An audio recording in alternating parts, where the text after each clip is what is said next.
Good morning, good afternoon, good evening, yWhales, wherever in the world you are. It's one of those things that we can control a lot in Web3, except for the time zones. So that's why we do the recordings.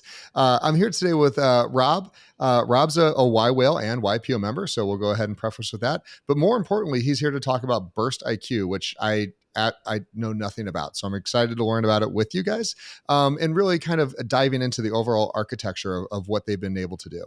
But let's take a quick second and Rob, do you want to, let's start with kind of where you came from and everything kind of prior to BurstIQ and really your first exposure to the blockchain and what got you to be so excited about this technology. Perfect. So thanks for having me today. So I come from a really varied background throughout my career, everything from marketing and advertising to the dot-com world back in the heyday and two successful exits out of that. I then made a leap into real estate development and did a lot of property, did a lot of development over in Hawaii. Commuted from Denver for about 10 years. Then when that chapter closed, I ended up running a toy company, educational toys, kind of Tinker Toy on steroids, if you remember those toys from way back when, and did that for about five or so years. And then about 3 years ago, I was trying to figure out I wanted to get out of the toy business. The CPG retail it was brutal. I mean, it was a great chapter of my life. I never want to go back. And I was kind of figuring out what I wanted to do next, and I knew I wanted to get back into technology, and ended up with where I am, BurstIQ today. And I've had kind of in and out of crypto investing. I've been investing in crypto for probably the last 3 to 4 years. Definitely had some ups and downs throughout the whole journey. I would not say I'm a huge investor. I would say I'm a part-time investor.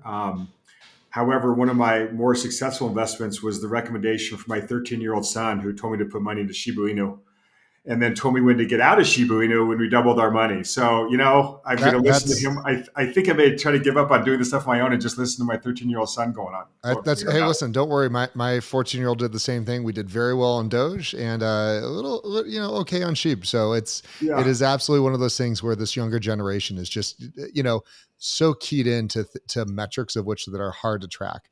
What was your first, when you first kind of saw a blockchain, was it Bitcoin that brought you into it? Cause 3-4 years ago, Ethereum was in play and there was a number of other coins as well. It was primarily Bitcoin. And then I was watching Ethereum a lot, just as the other kind of big player out there. So those were kind of the two catalysts to bring me in. And then, I still feel like I'm behind on the times a little bit. I've been so busy. I've not been following the latest and greatest, which I probably need to spend more time doing. But those were the two. I still track them, and I'm kind of watching everything else actively in some things, but on the sidelines of others right now, just because I don't have the time to really commit to really do this right. And so I'm playing a little cautious right now. Which is totally understandable, especially in this, are we in a crypto winter? Are we not in crypto winter? What's happening? There's so much about regulation, but BurstIQ is, and I want to kind of dive into that real quick. You're not a coin. No. So there's quite a bit there. So give us that elevator pitch, of kind of what you're building, and then we'll go from there. Perfect. So BurstIQ is kind of an innovative concept, and we've been around for a while. So we've been around since 2015, and had an operational service since 2017. And we have built what we call the Life Graph Network, and I'll explain that in a minute. But we've built a global data exchange platform. We purpose-built it from the ground up. We use a lot of blockchain methodology, but we really purpose-built it and designed the features and functionality to focus on healthcare and healthcare-related data. The founding team has an extensive background in healthcare and revenue cycle management, and really we're tired of identities and stuff getting stolen. It's like, let's look at this and see how we can kind of really make a change in the healthcare. And, healthcare is a unique environment. Number one, the healthcare data they're saying now is 7 times more valuable than financial data in the marketplace for people, for theft and everything else, for breaches. And if you look at actually healthcare, the actual technology is probably 10 or 20 years behind where it should be, given everything else going on in the world. And so, when the company was founded, we looked at Hyperledger and Ethereum and thought, these are great steps forward. And as you know, those platforms were never designed to actually store the data on chain or in the blocks themselves. And so we kind of turned things a little bit upside down, and we redesigned our platform. And we're really a backend enablement platform. That's where we're really focused. So all things on the backend and data side is, let's build a platform. Let's build a platform, but we actually are storing data in the blocks on the chain themselves. So it creates some really unique features that are supporting kind of where we're seeing healthcare is today, and more importantly, where we hope to see healthcare data go in the future. And there's four kind of really unique aspects that this enables. Number one, security that combines the best of breeds from both traditional databases and blockchain methodology to create a level of security that's hard to surpass with today's technology. Number two, we create what we call these smart data objects. So we have the data, and then we have the metadata, the ownership data, the consent data all around this. And so we can assign ownership of data down to an individual data object, and we can have both single and multi-party owners. Where in the healthcare world, that can be really important. So for an example, think if I'm a patient and I go get a blood test. I can be part of that data, the provider that ordered be part of the data, the lab that ran it be part of the data, and the payer that reimbursed it can all be part owner of some of those data elements. But there's a lot of combination between everything. So we can keep everything in one platform, but give that access rights and ownership privileges based on which elements each owner needs to have access to. So the payer and the provider can see the financial impact. I can see my lab results. But we also need to be able to control what can be done to the data. When a traditional database, the data owner can read, write, delete, update, whatever they want to do. But in this case, if I'm a patient, although I'd love to go lower my cholesterol score because it's my data, unfortunately, we got to prevent that from happening. So we also have kind of custodial rights of what can be done with that data. So that's ownership. And we're seeing more of that kind of go in the future around healthcare data.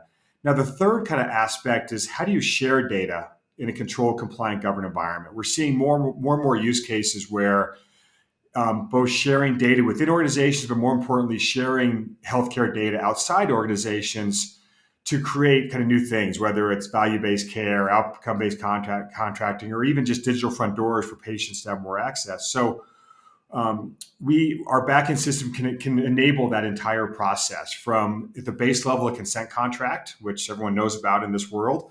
Ours is a little bit different in nature. Ours are also very granular in nature. So a data owner can consent one data object. They can consent an entire petabyte scale data set, or be very selective which data elements they want to select. And we can also put out automatic expiration on that, depending on how long they want to consent that data for. And then since we're dealing with healthcare data, we also are able to codify any type of organizational requirements, governance requirements, compliance requirements to ensure that the data is being flowing the way it needs to be. Whether it's who has access to personal health information or personal identifiable information or not. We're also a HIPAA compliant platform, of course, since we're dealing with healthcare data. We live and breathe that. And then the top layer is really the life graph network. So a life graph in our world is a digital DNA or a digital footprint of a person, place, or thing. The person could be a patient, the thing could be an IoT device or wearable, it doesn't really matter. And we're able to virtually aggregate different data sources, and they can be any data source or any data type. And so when you're looking down, it looks like a virtual data warehouse where all the data is in there. We can connect data to match, and that's the life graph. But when you peel back the covers, each entity or organization that's contributing data, whether it's a payer, provider, or lab, it doesn't matter, can kind of put data in the system in their own secure data zone. So they still retain ownership and custodial control of their own data under the covers. But once again, looking down, it can be combined virtually depending on how consents are done and how data sharing mechanisms are all facilitated.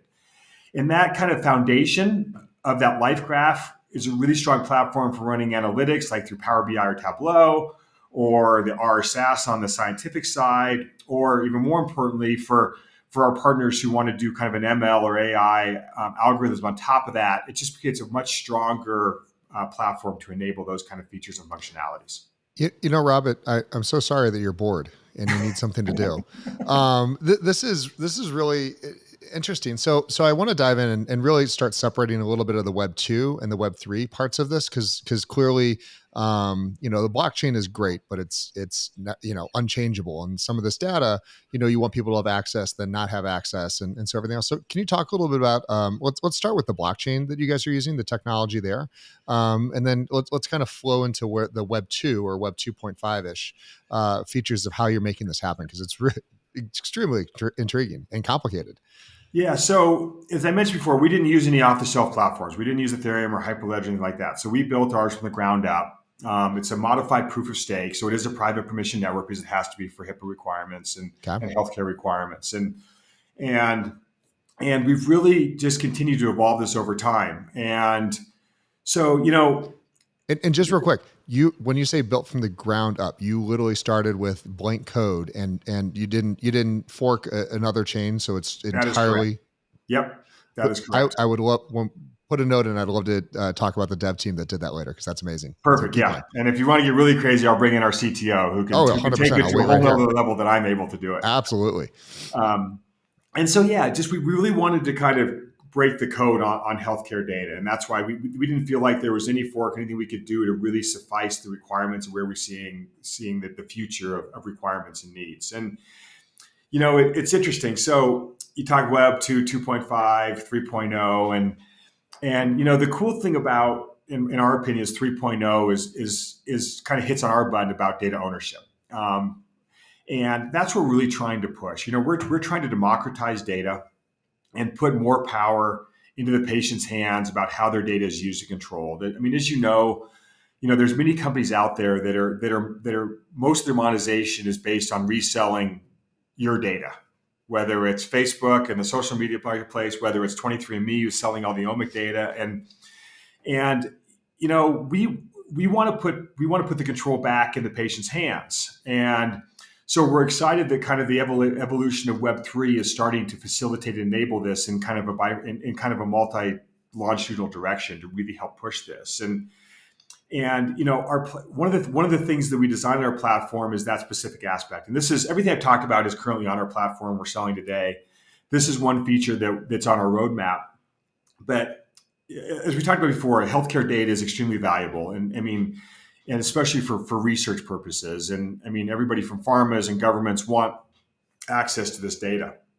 And so what we're able to do on our platform is open up. So let's say we have a client that's got 1 million patients on their platform, and they've got everything from omic data to clinical data to behavior, whatever the case may be. And let's say a pharma wants to do a research study on a new therapeutic. So they could access, they could look at the database and just get a high level query. It's like, hey, of a million patients, there are 20,000 that we would love to get access to of that data. Now, as long as those 20,000 patients have consented to the use of their data, because we have to follow all the guidelines, we can actually we will be able to do a monetization waterfall. So basically, any patient that their data gets touched for this research can be directly compensated for the use of their data. Whether it's fiat currency or cryptocurrency, we're still kind of working on, but we'll have different options around that. So, we want to shift shift that curve and allow. I mean, it's for patient. I mean, in the end, patients to own and control and monetize their own data. Now, we're not. Our goal is not to build the applications to facilitate this. We're a back end, so we partner with companies that are doing this, or partner with the farmers that are doing this. But that's kind of the vision of BurstIQ. So when a patient is going from doctor's office to doctor's office, who's tying in this data? Is it the doctor's office and the lab techs, or do they have to take their data and feed it into your system? So there's a couple ways to do this. And historically, before kind of BurstIQ, there was a couple ways to do this, and neither of them worked very well in our opinion. Number one, they would hand data back and forth to each other and hope that the other partner would handle the data they want. Or you create these spaghetti networks and try to connect everyone together, which, as you probably know, are not very scalable and they're really difficult to manage. So because we can find that ownership, and that ownership is, and all this data can be in the same virtual network, we're able to connect the lab and the provider and whomever else. And our clients are most typically our clients are building the solution. We can help with the integrations and the connection points. But it could be as simple as the partners kind of ingesting a CSV file into the platform where we can do direct connect through its HL7, or there's other technologies in the healthcare world. FHIR is a new one that's evolving. But in an ideal world, that they connect directly to the BurstIQ platform, and it's really our client's platform. It's really kind of a powered by BurstIQ, kind of like an Intel philosophy. And once that data is in there, then there's a direct feed. Then each party can consent the data they need to, where they can say, hey, if there's a commonality of a patient, we consent that data to build that life graph of a patient. And then we can add more and more. There could be 3 organizations of the Orkin system. There could be 3,000 organizations of the Orkin system. It can all be connected together to build that life graph of that person or patient. So it's a much more real time, scalable kind of big data solution around where we need to go as a country.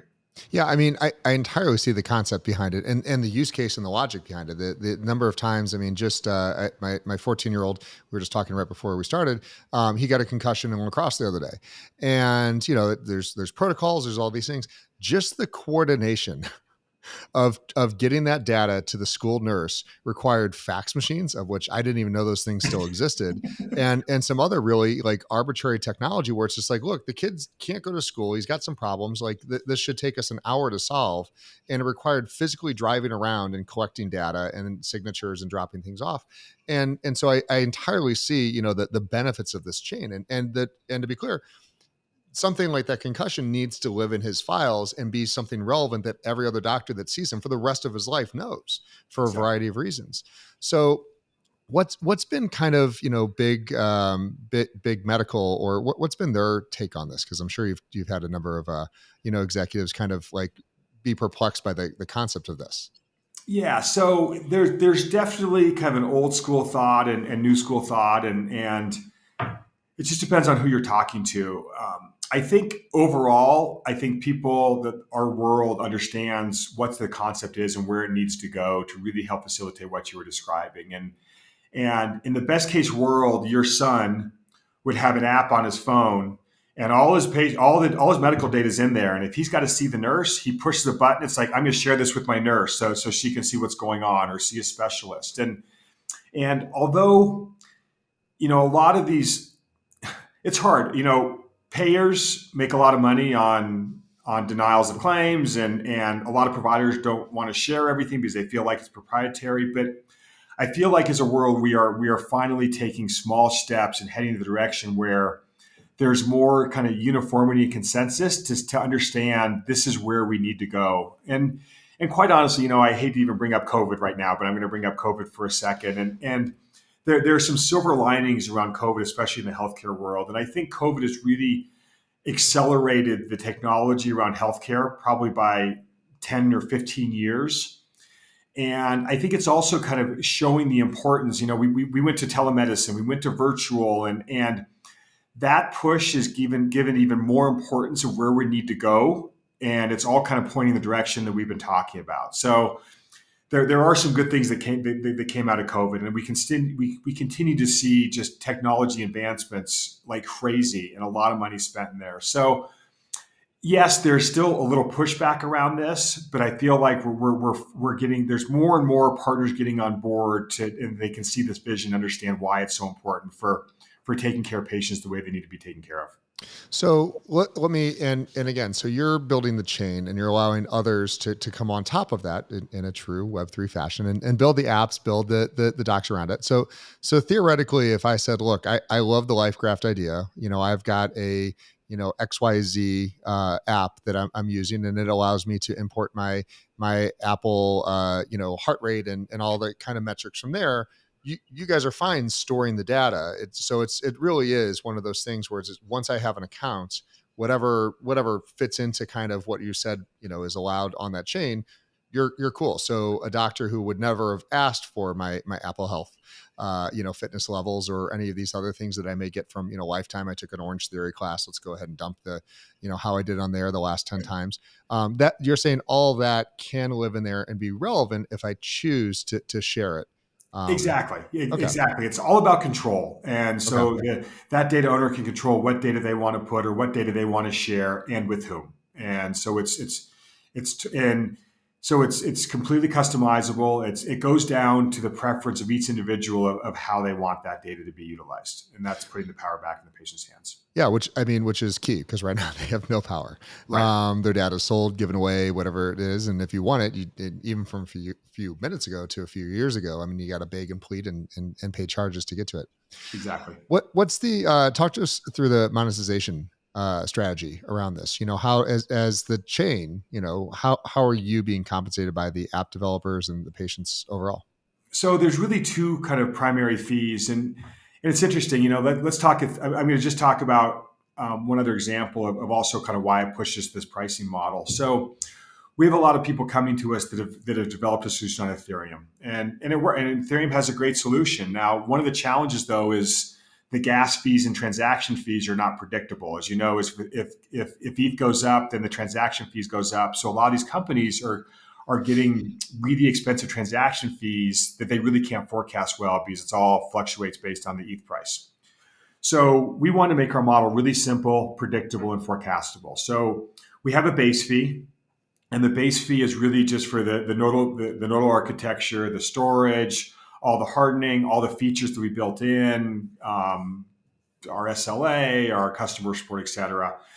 And then what we do is we just charge a per life graph fee per month. And so if there's 1,000 patients on there, it's 1,000 times a handful of pennies. If there's 1,000,000, then they know depending on how many patients, and data could come from multiple sources to create that life graph. So that one life graph could have data from a lab, a provider, and an omic company, but we're charging for that one patient.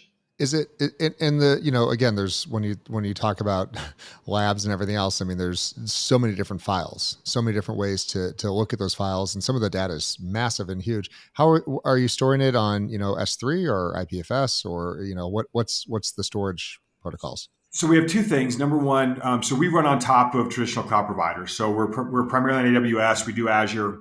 We've tested Google Cloud, although we have no clients on there. And so because we're Neither storing does data on Google. chain, we have a size limitation. So we have a 10 megabyte file size. If it can be Okay. parsed, we can split over blocks. But if we have like an image file, like an MRI, then we have blobs or binary large object storage that's like an S3, exactly. Like it's still fully protected, fully encrypted, fully HIPAA compliant, but still it can be queryable from the chain and accessible via our blockchain. Fabulous. No, and listen, most of the NFTs that people are buying that they think are these permanent objects out there are just files on an Amazon S3 server, Right, as well as I think 60% of all Ethereum nodes are also running right, on AWS. So exactly. it really is running Web 2 and Web 3.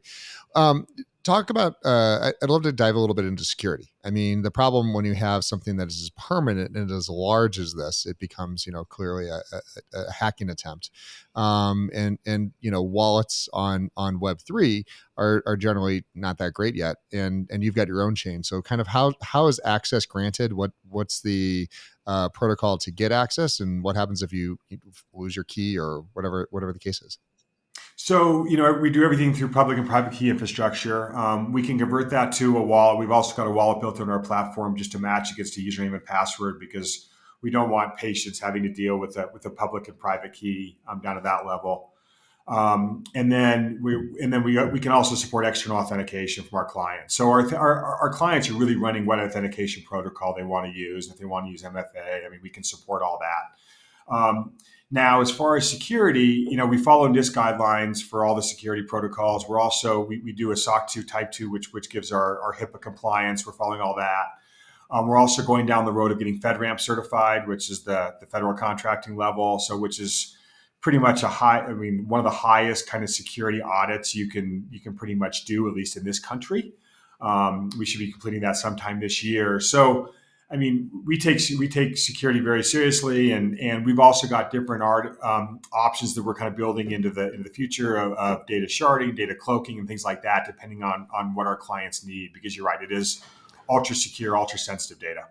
So if somebody loses their data, they can go to you to or somewhere to get re-authenticated to get Correct. Yep. back access, because that listen, somebody who's maybe got memory issues Right. is you want to make sure that what So you guys have preserved kind of an admin feature to regain access to these accounts, even though Yeah, it is but that's blockchain. actually through our clients. That I mean, we really don't even have access to our clients' data. We're Okay. kind of like an AWS in that model. So it's really about how our clients are building solutions of how to kind of revoke or regain access if something does get lost or When you stolen. say users, is that from the app level or is that from the Yeah, or user whatever. level? It's our clients. So Okay. it's I mean, so our clients are really owning and controlling the data aspect of their solution, and they just do REST API calls into our platform for data access and queries.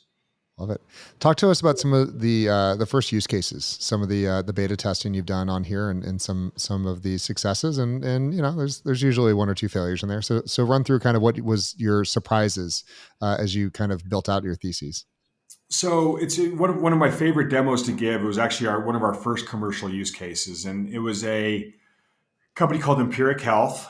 They got bought by a company called Olive AI last year, and Empiric was a spin-off from Intermountain Health. Intermountain Health is a large provider network based out of Salt Lake City. And what Empiric's goal was, now Olive, is to look at surgical procedures within the hospital and try to really focus on cost savings by looking at two things: outcomes and the cost of the surgery. And, a typical solutions prior to them would just look into the EMR, EHR records, electronic medical records, electronic health records, and get the information about the patient. Empiric wanted to do something very differently, and they wanted to tap databases within a provider network that touched that surgical procedure in any way, shape, or form. So, in a typical scenario, they're getting, I think, 8 to 12 different databases that historically never talked to each other before, and whether it's HR, staffing, facilities. I mean, the list goes on and on. And in this case, they are building a life graph of a surgical encounter. And so the system can drill down into ridiculous detail and look at exactly by provider, by hospital, by network of what each doctor is costing the hospital to do a certain procedure, whether it's a gallbladder removal or a knee replacement, and really focus on what's going on to identify outliers. They may find, hey, this doctor's their benchmark is 2 times where it should be, and they can go drill in and find out why that one doctor is costing more. Are their outcomes better? Are they patients more difficult, or are they just doing supply, or they're taking too long in the surgeries? So they can actually really drill in, and so basically they used BurstIQ number one to kind of store the data on our HIPAA compliant platform, and then the whole sharing and governance depending on who has access to what data, and then building the life graphs. Then they wrote their ML and AI layer to do kind of the natural language processing, that really deep patient connection. And in the first 4 years that Intermountain launched or started utilizing this service, they saved, I believe it was $80 million in surgical costs purely by using this tool. So it was a great use case. Still love that demo. So that was really one of our first things. Now, really what I'm seeing a lot of today are kind of a couple of things. Number one, since COVID has brought just a huge amount of technological innovation in the healthcare world. So we have hundreds of, companies that are building applications or solutions for the healthcare world, whether it's a digital front door for patient access or new monitoring devices or at-home testing. We're also seeing a lot of movement towards what we call edge diagnostics, where the diagnostics are being moved to the patient's home, to the edge level, so they can start doing more and more stuff at home, whether it's an otoscope for the ear or doing blood tests or saliva tests. And then kind of on the enterprise side, we're seeing solutions, everything from provider credentialing. Right now, provider credentialing is a really broken system where every time a nurse or doctor joins a new provider, they have to revalidate every one of their degrees, their privileges, and they have to go to the primary source to verify that. So on the blockchain, we can store and attest to that and third-party verify that to do that once. And then we're also seeing kind of new kind of directions in healthcare. So one is value-based care. So instead of being reactive medicine, providers are paid a flat fee. Let's say someone who has diabetes, which can be very expensive to take care of year after year. They may say, hey, provider, for this patient, we will give you $10,000 a year. This is the payer talking to the provider, $10,000 a year to take care of this patient. if you do an amazing job and keep them out of the hospital and if you spend less on that, you get to keep the extra. However, if you don't take good care of them and it costs them $20,000, that's coming out of your pocket. So it's really pushing power and incentivizing providers to do more proactive medicine versus reactive medicine. It's a great model. And then, so in that situation, it's all about data. It's like who has access, who can see what data, and there needs to be stories told on both sides to make sure each party's getting the relevant information to kind of enforce that practice. So we're seeing a lot push that. The other thing we're testing right now is called outcome-based contracting. And right now, when pharmas launch a new drug, they put in the market and they get reimbursed at X dollars per therapeutic, no matter how well it works or not. So in the outcome-based contracting model, they're putting more onus on the pharmaceutical, where they would get reimbursed based on efficacy of the drug versus just a flat rate. So if the drug does incredibly well to solve the problem, they get paid more. If it gets to the market, it doesn't do well, they get paid less. So it's putting more of the burden back on the pharmacy to really develop drugs that are working versus not. So, I mean, it's a big, it's kind of a wide gamut of things that we're seeing, but it's all about making our U.S. healthcare, I mean, even the world healthcare better. I mean, the healthcare in the U.S., if you look metric wise, is not good compared to a lot of the countries around the world as far as what it costs, how how patients are treated, and so we're trying to help that as much as we can. Just as a really strange question. In the US is so fragmented from, state to state, city to city, county to county. There are so many laws navigating.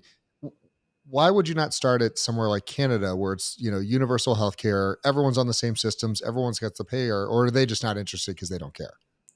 It's a great question. And I would say, so right now, if you look at the adoption curve of blockchain in healthcare, we're still kind of in that early adopter phase. Everyone's talking about it. Everyone's thinking about it. Bleeding edge. You're bleeding edge. It's bleeding edge. And so we are going right now to where we feel is like the lowest hanging fruit in our connections. And yes, I think there will be a place there. I think, there are, we're not granted, we're already like in 13 countries right now. We're still broadening our footprint geographically or around the world. But if you just look at the US, there are so many problems, so many things that could be fixed.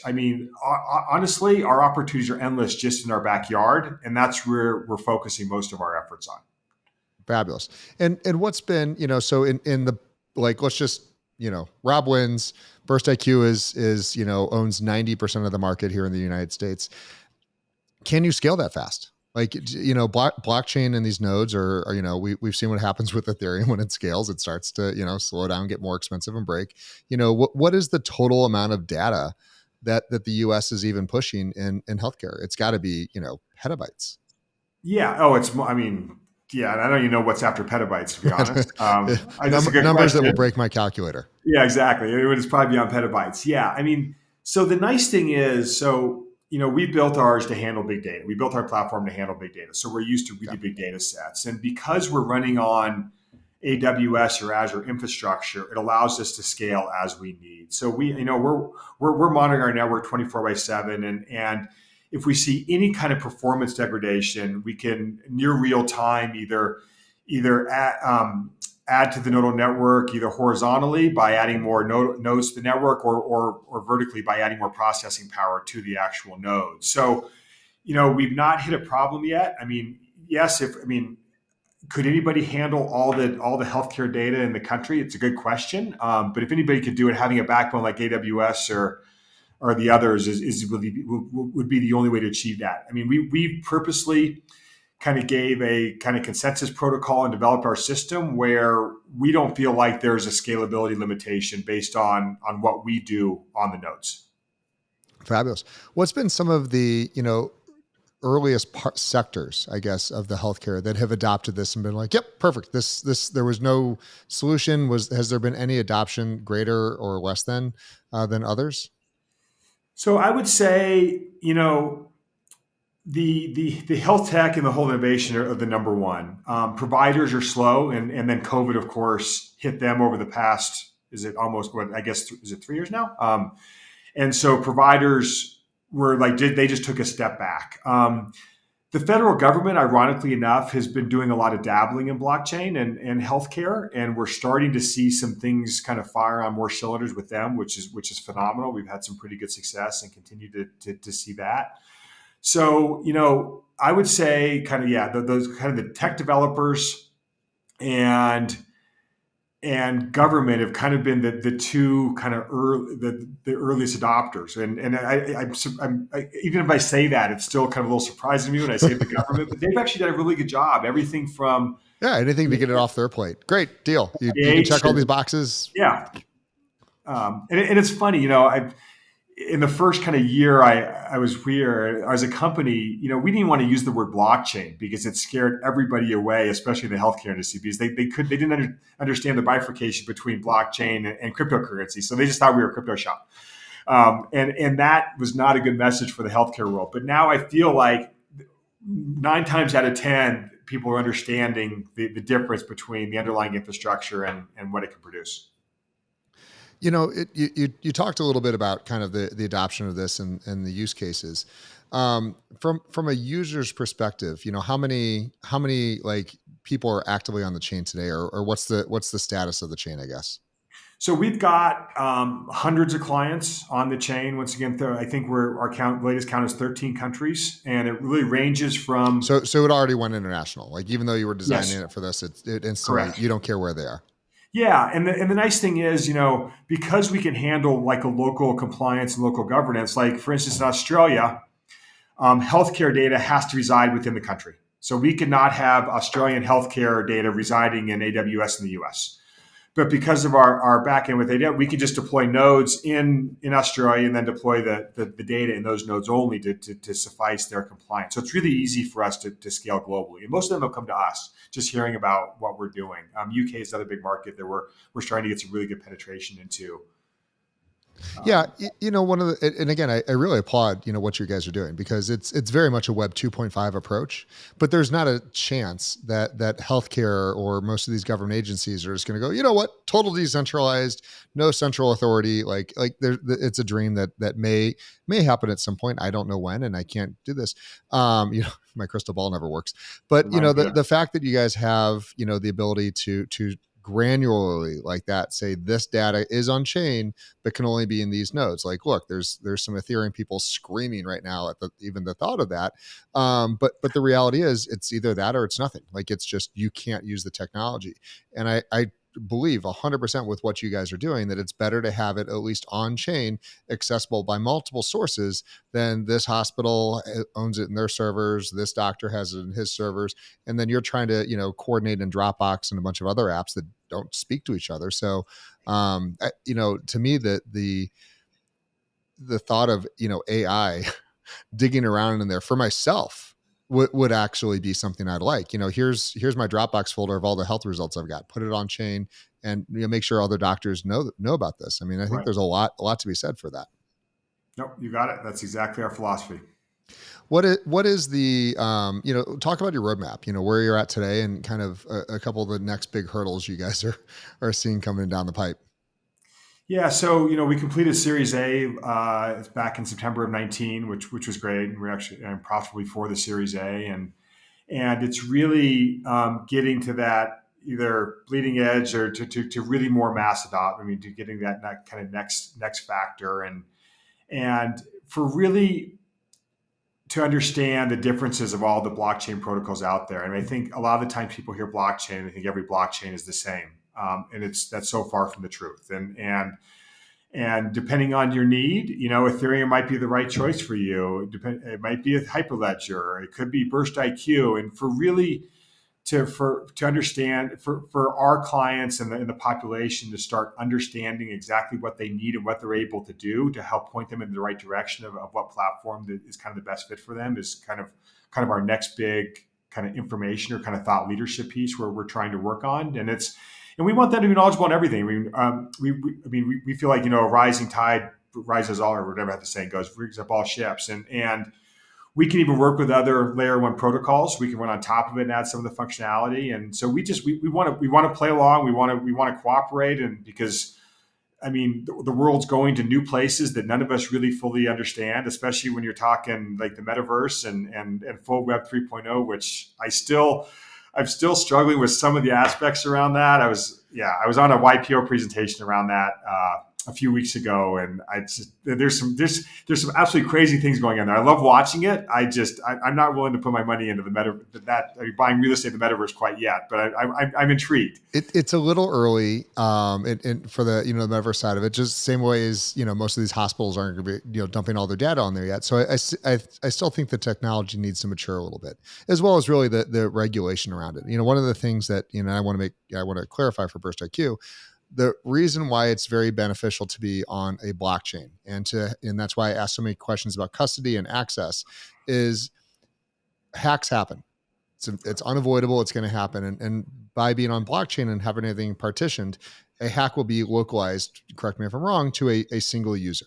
So if someone's user account gets exposed or has a problem, it's not the entire server. And we've seen that time and time again. We saw the IRS. We saw multiple really big healthcare providers and everything else. When the system gets opened on a Web 2 SaaS provider, or even Web 1 if they're self-hosting, it's not just exposing a single client, it's exposing the entire database. Right. And that's one of the core features that you've solved, correct? Exactly. Okay. I was right. See, I can every Yeah, now and then I can you're good. Every now and then I can come to the around the circle and get some understanding here. So, Rob, as you've gone through this and you've been at this now for a couple of years, and congratulations on the Series A and the fact that you're rolling through some really interesting regulation times in blockchain and cryptocurrencies. What is in your kind of in your mind the next hurdle that the entire industry needs to face and overcome to get a mass adoption of cryptocurrencies and blockchain technology overall?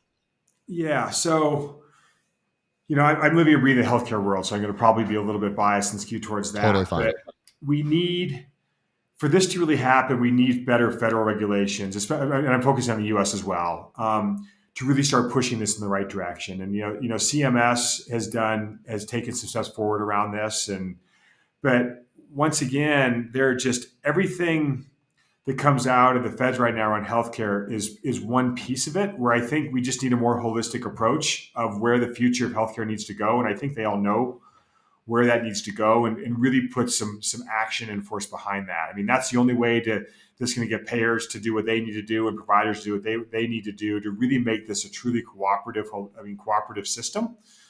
And I mean, there's only so much we can do in the private sector, and everybody's pushing really hard up from the private sector, and they're seeing that. But I think to really make that game changer, and they keep on trying. It's just nothing really comes to effect. And we see, we're seeing acts that come out that are steps toward that, the CARES Act and the Portability Act and everything else. But there really needs to be that vision from the top that gets pushed down to really, I think, make this happen the way it needs to happen. So, Rob, if I wanted to just like me myself, I wanted to download an app and just start open an account and start loading my data on there. Is that something I can do? Yeah, it's really easy. I mean, literally, we can provision an account in minutes, and your app would just do REST calls into our back end, and literally you could learn.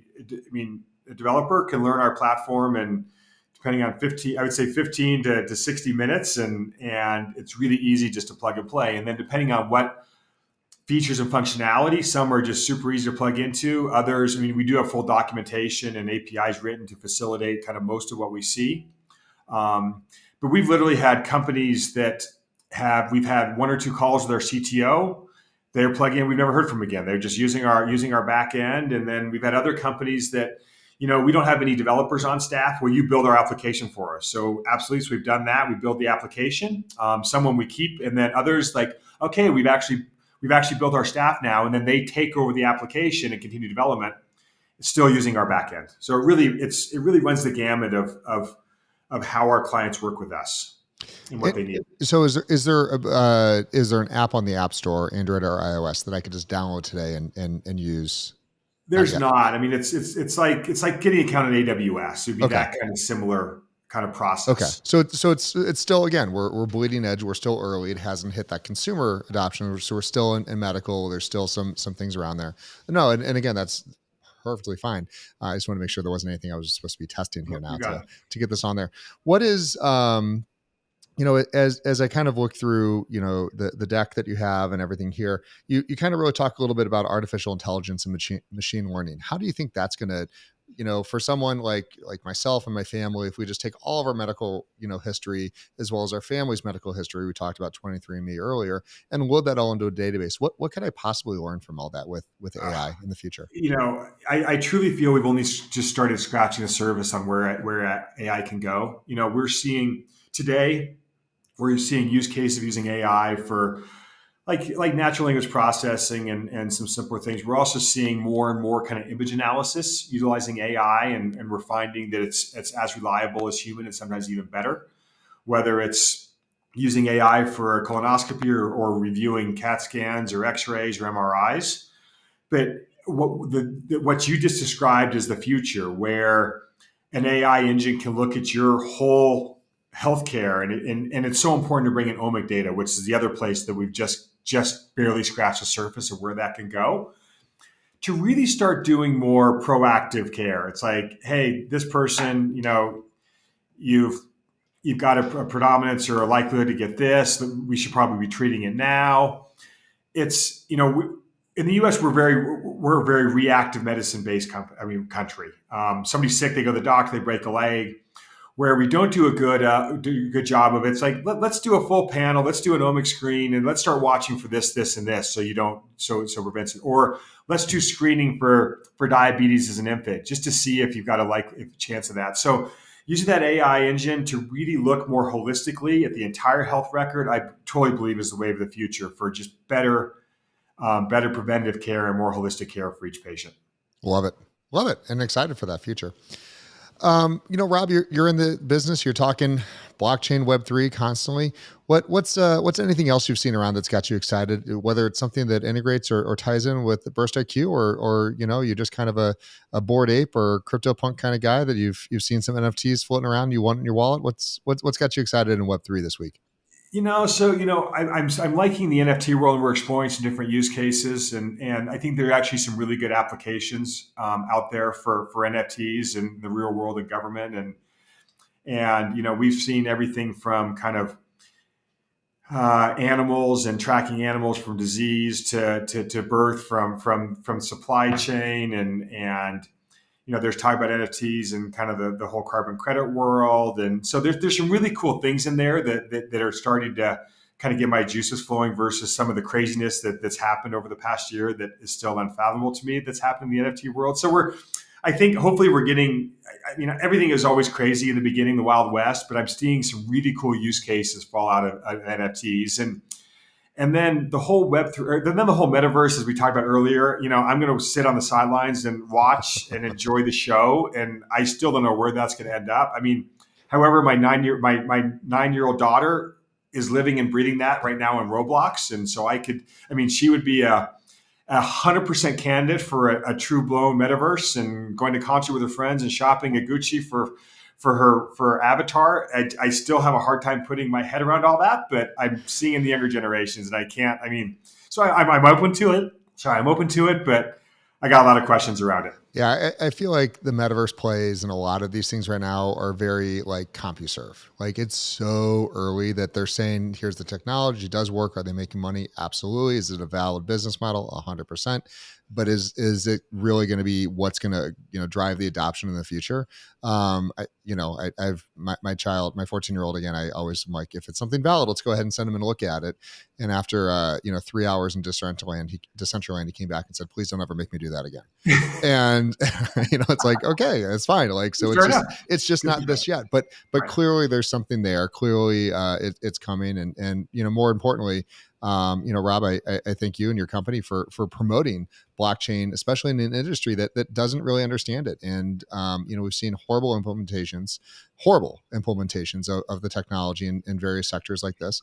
And listening to what you guys have done, it really sounds like you're coming at it from a very forward thinking, responsible approach that you understand, like decentralized is a, that's the goal. we're not there yet, and it's going to take some time for the technology to catch up. So you're utilizing valid use cases, Azure and S3, to make this happen right now. And I'm just excited to kind of watch the project over the next few years and see how it grows and adopts. And one day when you do have a consumer app, I'd love to go ahead and open my account and start getting Perfect. some things in there, because my code's a little rusty. And oh, by the way, what language is it coded in? It's different. I mean, it's that's I'm not sure what I can say under NDA or not, to be honest. Oh, then we're good. No, yeah, this is not Yeah, none of yeah, this. This is all public. Please don't. yes, thank you. You can't Yes, NDA the public yes, audience. exactly. So fabulous, but that's fabulous. It's awesome. Rob, how can people learn more or get a hold of you if they want to go ahead and integrate with your service? Yeah, so it's burstiq.com, BURSTIQ.com. Anybody can reach out to me directly as well. So it's rob.lubeck, Lubeck, at burstiq.com. And you can call me too. My cell phone is 303-903-9600. I don't care. I use old fashioned technology too. It works. That's awesome. Rob, thank you so much. yWhales, there you go. A little bit of alpha for you on what's coming down the pipes and healthcare around Web3. And again, just the reporting and everything around it. So Rob, thank you so much. yWhales. Catch you next Thank time. you.